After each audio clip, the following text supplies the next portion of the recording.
Un saludo muy especial para todos ustedes, los que están compartiendo esta conversación. Vamos a hablar hoy de un tema que nos afecta particularmente en América Latina, como es el de la exclusión social, la protesta social y la resistencia, fenómeno que estamos nosotros viviendo desde hace mucho tiempo en esta parte del universo. Vamos a hablar primero de lo que es la exclusión social. La exclusión social se relaciona con los procesos vinculados al término de ciudadanía social, es decir, con aquellos derechos y libertades básicos de las personas y que tienen que ver con su bienestar: trabajo, salud, educación, formación, vivienda, calidad de vida, etc. El concepto de exclusión social se entiende por oposición al concepto de integración social. Esto nos está indicando ya una imagen dual de la sociedad, en el que existe un sector muy grande excluido y un sector muy pequeño incluido. Y el sector excluido entonces se encuentra al margen de muchos de los derechos laborales, educativos, culturales, es decir, se encuentra lejos de esa calidad de vida que se convierte en un proyecto social universal, que todos estén incluidos.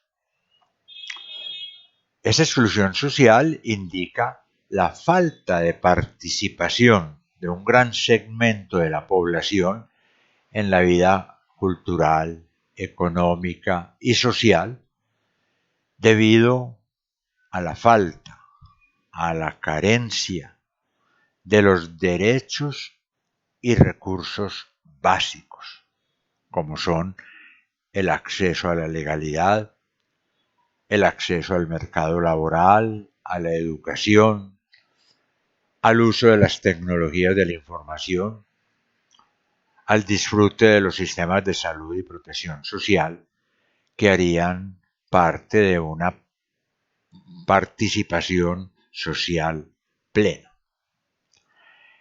En nuestra sociedad es un fenómeno muy grave el fenómeno de la exclusión. A veces se ha confundido con pobreza, pero no es exactamente lo mismo, porque generalmente la pobreza se ha entendido como una carencia económica que sufre una persona, que esa persona permanece en ese estado de pobreza toda la vida, que esa persona está abajo mientras otros que hay arriba, lo que indica una desigualdad social, y que el afectado es un individuo o varios individuos. Además, tiene una connotación religiosa en América Latina, que la pobreza es como una condición para ser parte del reino de Dios, y así de pronto la religión lo ha predicado, que bienaventurados los pobres, porque de ellos es el reino de los cielos. Entonces tiene una connotación un poquito más delimitada y más religiosa que el de exclusión social, que es mucho más amplia y que es un mejor término el de exclusión social, porque va a indicar no solo una situación, sino también un proceso de cambio. La exclusión social, en primer lugar, es unidimensional, porque abarca aspectos laborales, educativos, culturales, sociales y económicos. Y esa exclusión social es estructural, no es personal, es estructural. Hay unas estructuras sociales que indican la exclusión y que hacen que mucha gente permanezca en la exclusión. Pero al mismo tiempo es un proceso, que es lo que están tratando de hacer hoy los movimientos sociales. Un proceso de una menor inclusión a una mayor inclusión, o de la exclusión a la inclusión. O sea, es una noción dinámica que va a indicar que se puede salir de la exclusión para lograr una mayor inclusión, una mayor integración, y que por tanto implica un compromiso de los grupos sociales, de los colectivos sociales. En este sentido, de la exclusión como un proceso, pues hay un trabajo de los colectivos sociales para poder pasar de la marginación a la integración.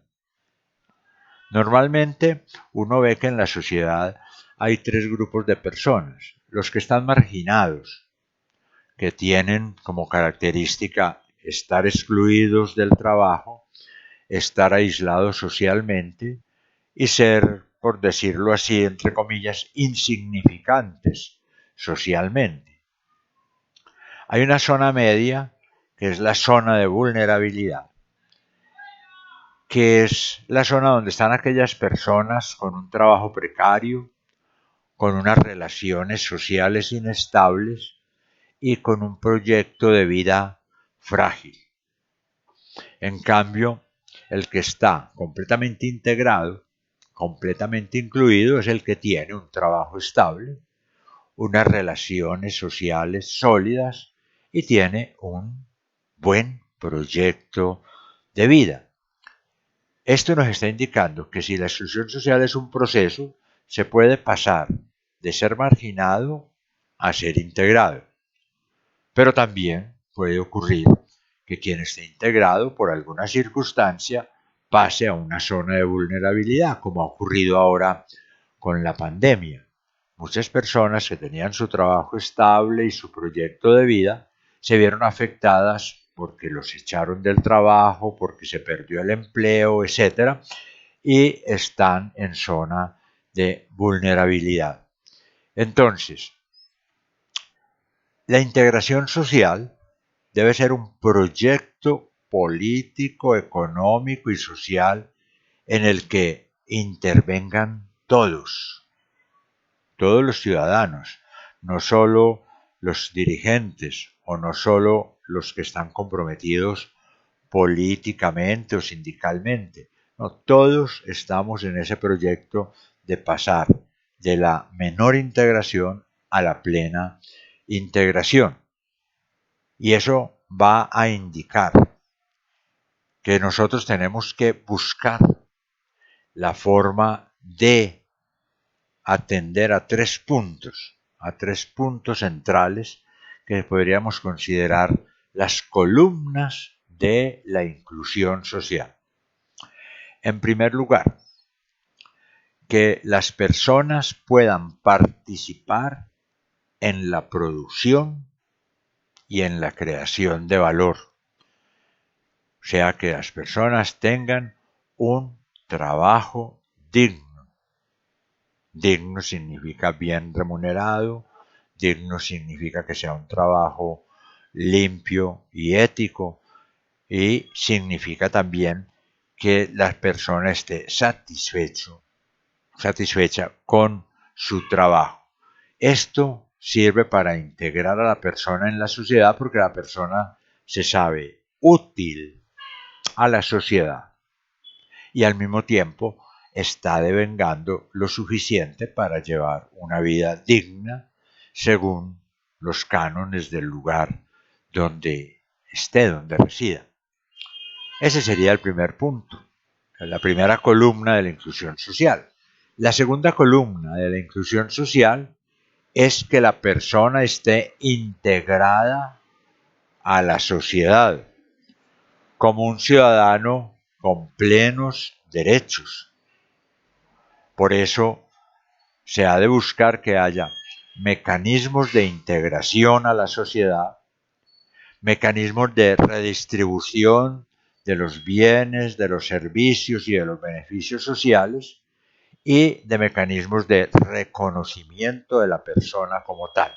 Ese sería como el segundo fundamento de la inclusión social, que la persona esté políticamente adscrito a una sociedad como ciudadano pleno. Y la tercera columna sería que la persona esté integrada culturalmente a la sociedad. Es decir, que viva en una sociedad donde pueda desarrollar su proyecto de vida, donde pueda realizar todas sus ambiciones humanas, donde pueda vivir relacionado con los demás y donde pueda culturalmente dar sentido a su existencia.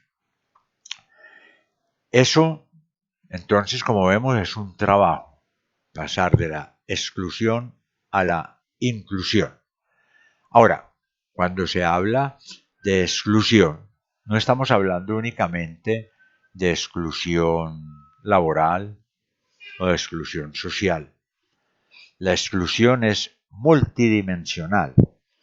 Incluso algunos han hecho esos estudios sobre los criterios, los indicadores para hablar de una pobreza con sentido integral.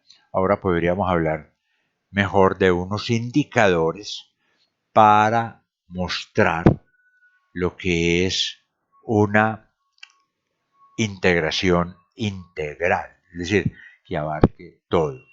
Entonces, una persona, para considerarse integrada, tiene que estar integrada laboralmente, económicamente, culturalmente, formativamente, es decir, tener un buen nivel de estudios, tiene que tener integración personal, es decir, que sea una persona que se pueda desarrollar como sujeto humano y ser feliz, tiene que tener unas relaciones sociales adecuadas, tiene que poderse expresar libremente, expresar sus ideas, discutirlas, presentarlas, hablarlas en el grupo social, tiene que ser una persona que participe políticamente y de manera seria y responsable en el grupo social.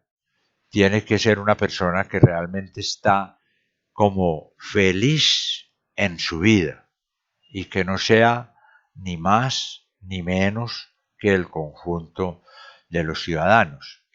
Entonces, para hablar de exclusión, nosotros tenemos que entender que hay unos criterios que deben ser integrales. No es solamente que la persona tenga su empleo, no es solamente que la persona esté bien, sino que esté bien en todos esos campos, laborales, políticos, económicos, sociales, personales, etc. Y ahí es donde está el trabajo de los grupos, de los colectivos, de los movimientos sociales para lograr una sociedad que sea incluyente. Porque tradicionalmente nuestras sociedades han sido excluyentes, y han sido excluyentes porque como que santifican el estado vertical, los de arriba y los de abajo. Y santifica eso, es decir, dice, es que usted nació pobre, debe permanecer pobre. Usted es inferior, debe obedecer al superior. Usted es una persona que todavía no tiene experiencia, tiene que hacerle caso al que tiene experiencia. Entonces, eso hizo que el Estado se concibiera como una estructura inmóvil, que no cambia, que fue lo que criticó precisamente Marx, que había una infraestructura económica de poseedores y no poseedores que estaba completamente legitimada por una superestructura de los que tenían los medios de producción, los que hacían las leyes, los que hacían la cultura, etcétera, y eso contribuía a que la sociedad permaneciera inamovible. Lo que se busca hoy es precisamente otra cosa muy distinta, una sociedad abierta, una sociedad flexible, una sociedad donde todos puedan estar y ser plenamente humanos. Entonces, por eso es tan importante tener claro el concepto de exclusión y saber que ese concepto de exclusión, si lo entendemos como proceso dinámico de integración, no simplemente mirarlo, hay personas excluidas y ya, sino mirarlo como que hay un proceso hacia la plena integración, es lo que mueve en la base, en su fundamento, a los movimientos sociales. Entonces, ¿qué hay que hacer por parte de los movimientos sociales? Por una parte, una consolidación de una verdadera democracia. Ahora prácticamente se llama democracia a cualquier sistema que sea elegido con votos, pero realmente eso no garantiza la plena democracia. La democracia real es donde hay una participación de todos los ciudadanos y una participación real, no solo en los puestos de gobierno, sino también a través de los movimientos populares, de los movimientos ciudadanos. Buscar una verdadera democracia y buscar cómo esa democracia funciona correctamente. Porque el gran problema de América Latina es la corrupción. Podríamos decir que no es tanto el problema de la guerrilla o de los movimientos subversivos. Más bien uno diría que los movimientos subversivos y la guerrilla son fruto de un Estado corrupto. Entonces hay que mirar cómo se hace la formación política y la formación ética de todas las personas para que participen en el gobierno sin corrupción, sino con una ética plena. También hay que tener en cuenta la motivación, la conciencia, que a veces no nos queda clara a todos, de que hay injusticia y exclusión social. A veces nos miramos a nosotros mismos y no miramos hacia afuera, hacia los demás, de que hay una permanencia continua de la injusticia y de la exclusión social en América Latina, reforzadas por la ineficacia gubernamental. Y que esa motivación, esa conciencia nos lleve a la emergencia de múltiples experiencias de participación popular en el país o en los países. O sea, todos estos movimientos sociales que tienen la intención de dar un nuevo significado a la democracia y un nuevo significado a la participación política, de tal manera que se pueda lograr ese nuevo mundo, esa nueva manera de pensar que todos esperamos. En un segundo lugar, vamos a hablar de la protesta social. La protesta social es un elemento esencial para la existencia y la consolidación de sociedades democráticas. Y esas sociedades democráticas deben regirse por todo el sistema, dijéramos así, de derechos y de libertades que la mayoría de los países defienden. Sistema de derechos y libertades que nos vienen de la Ilustración, que luego han ido evolucionando desde los derechos individuales a los derechos económicos y sociales, ahora a los derechos de tercera y de cuarta generación, que han venido evolucionando entonces esos derechos y que han de respetarse en el ámbito de cada país. Esa protesta social entonces es la que mueve a que esté viva la conciencia del respeto de todos los derechos. Y esos derechos están contemplados: derecho a la libertad de expresión, derecho a la reunión pacífica, derecho de asociación, derecho a la expresión de las ideas, derecho al respeto a la personalidad de cada uno, derecho a expresar públicamente nuestras opiniones en cualquier campo, derecho al disenso, yo no tengo por qué estar de acuerdo con todo, el derecho a demandar el cumplimiento de normas legales, el derecho a afirmar la identidad de ciertos grupos que han sido históricamente discriminados, como los grupos indígenas, los grupos afro, los grupos LGBTI, los grupos de gitanos o de minorías, en fin, hay el derecho a afirmar la identidad de todos esos grupos. Y la protesta entonces juega un papel central importante en la defensa de una sana democracia y de la totalidad de los derechos humanos. Y ahí es donde se sitúa el juego democrático, en que cada uno aportando desde su punto de vista, desde sus conocimientos, desde su misma situación, pueda haber un juego democrático libre, amplio y correcto para poder buscar esa mayor humanidad del grupo social. Ahora, es difícil la protesta, lógicamente. ¿Por qué?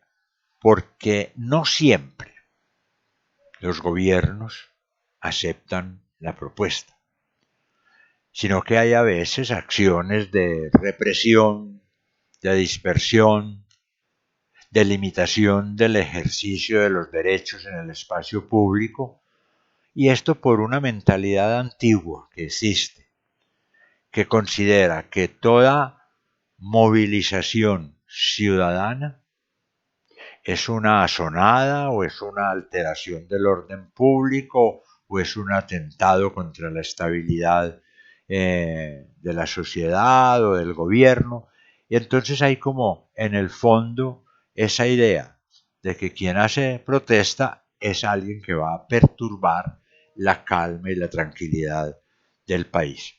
Pero es legítima y es necesaria como acción individual o colectiva, que esté dirigida a expresar ideas, visiones, valores de disenso, de oposición, de denuncia, de reivindicación. Eso es completamente necesario y eso es lo que comúnmente se hace.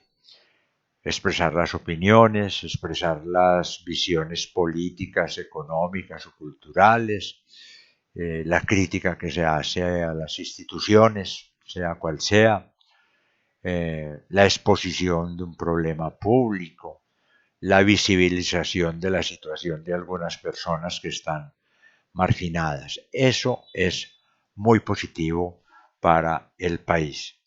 Y eso está reconocido en el campo legal. Los derechos a la libertad de expresión, los derechos de reunión, los derechos de protesta, los derechos de defensa, los movimientos de defensa de derechos humanos, la promoción y defensa de la democracia, todo eso está legalmente reconocido en el ámbito legal.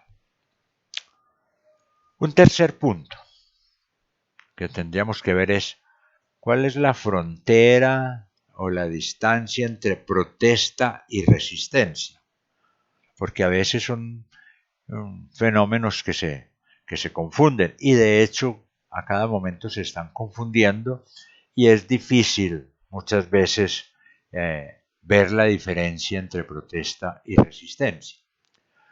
Ahora, en el pasado, las formas predominantes de la protesta social eran la huelga, la manifestación, la ocupación de tierras.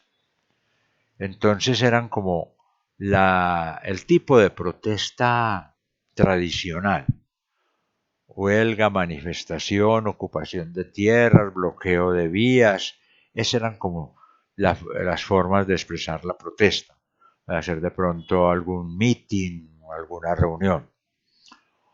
Hoy vemos que la movilización ciudadana ha cambiado un poquito debido a que ya el papel de pronto de los partidos tradicionales o de los sindicatos ha decaído, se ha oscurecido, entonces surgen los movimientos sociales, de los que hemos hablado en otra ocasión, movimientos sociales que muestran otro tipo de movilización ciudadana.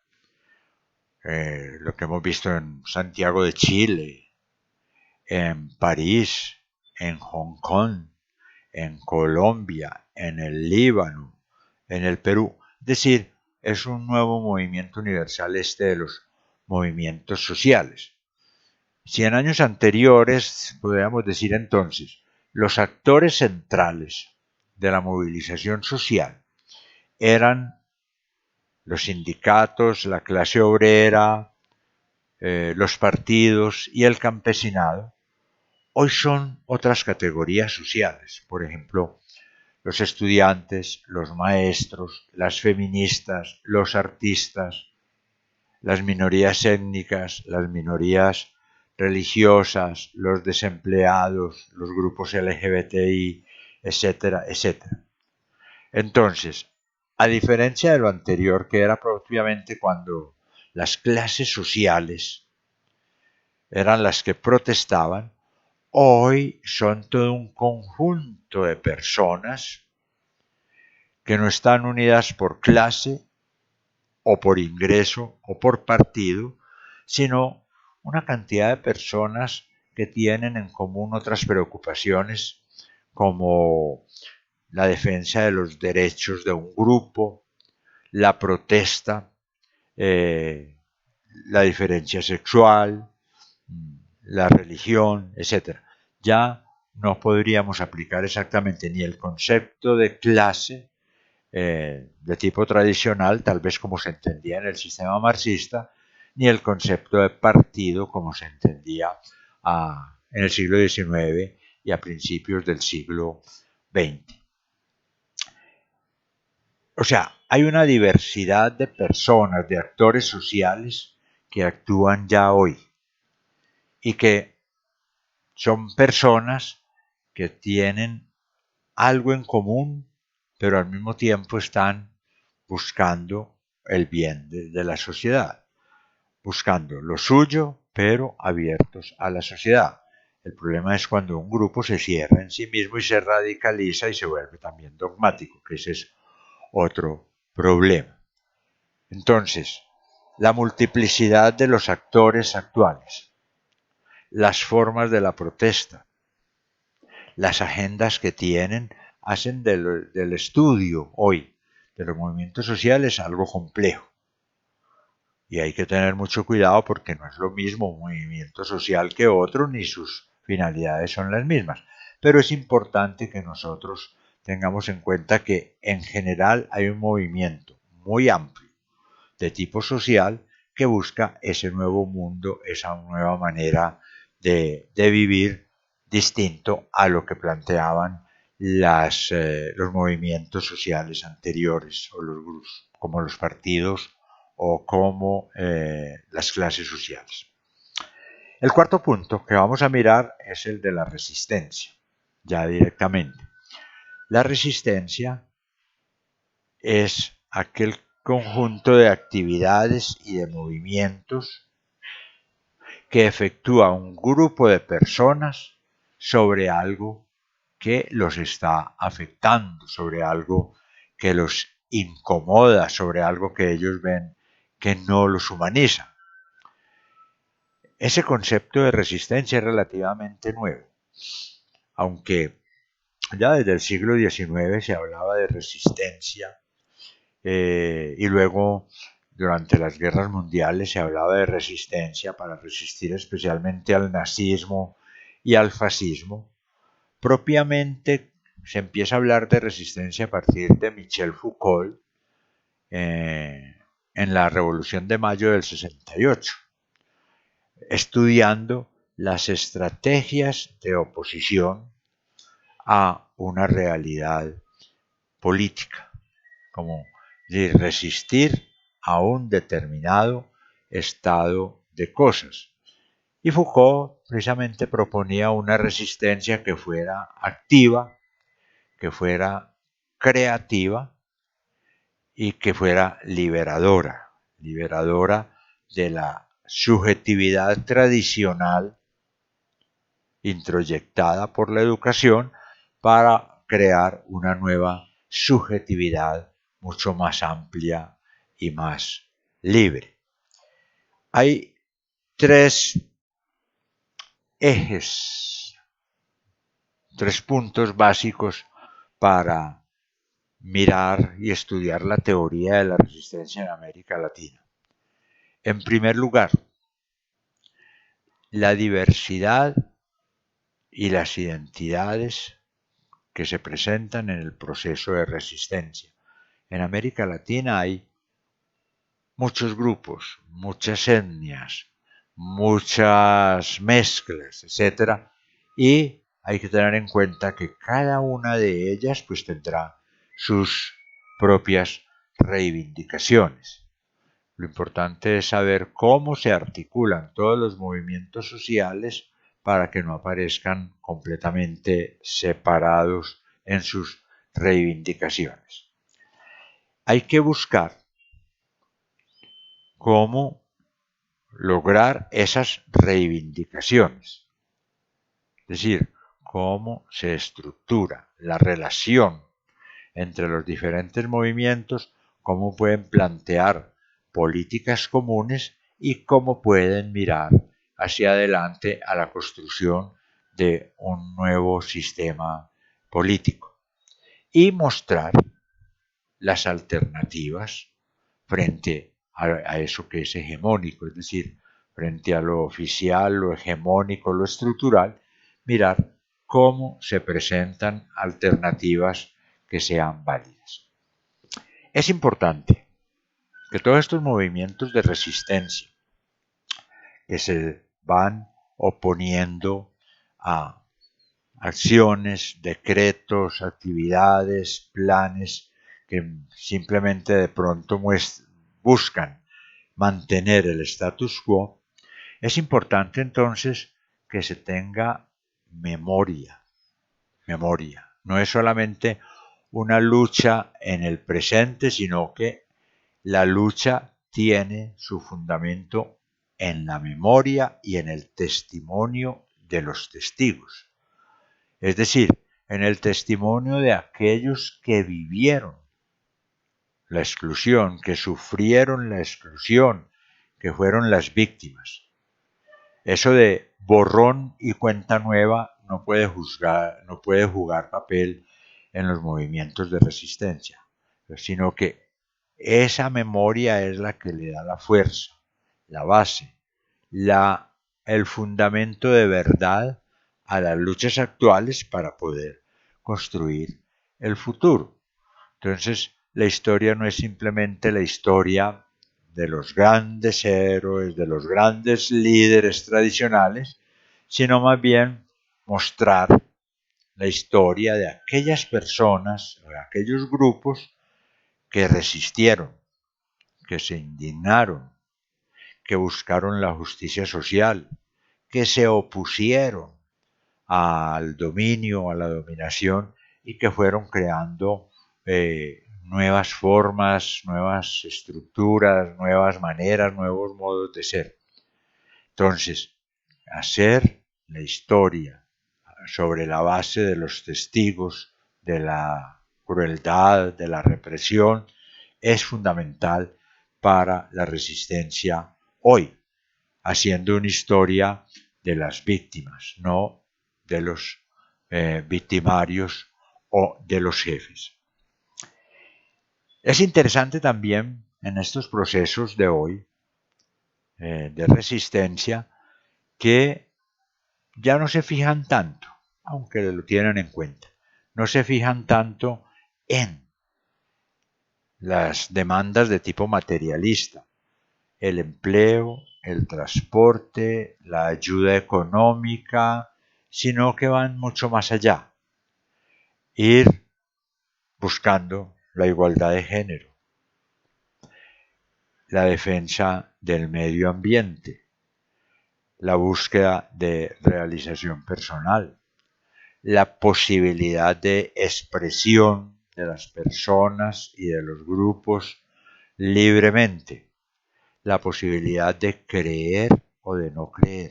Por eso los sociólogos se han interesado por este tema de que estamos buscando un mundo nuevo, no solo con reformas en el campo político y económico, sino de una manera especial en el campo cultural. Para ir finalizando entonces esto, pensemos, no es difícil adivinar que los movimientos de resistencia se van a ir aumentando en el futuro, porque hay mucha gente que está excluida. Si de pronto miramos estadísticas nos damos cuenta de la cantidad de pobres, pero no solo de pobres económicamente, pobres en cualquier sentido. Pobre es aquel a quien le ha sido vulnerado cualquier derecho. Esa sería una nueva definición de pobreza. Pobre es aquel a quien le ha sido vulnerado cualquier derecho. Y por la vulneración de ese derecho, esa persona queda excluida de alguna forma, económica, política, material, cultural, socialmente. Y esa persona excluida, entonces, necesita ser de nuevo incluida. Por eso los movimientos sociales y de resistencia seguramente van a continuar en el futuro. Ahora, eso nos da una esperanza. Los movimientos sociales en este momento son un medio muy eficaz de lograr cambios. Y como medio eficaz de lograr cambios, tenemos entonces la esperanza de que nos van a ayudar a construir un mundo nuevo y un mundo mejor. Muchas gracias a ustedes por su atención. Que tengan un feliz día.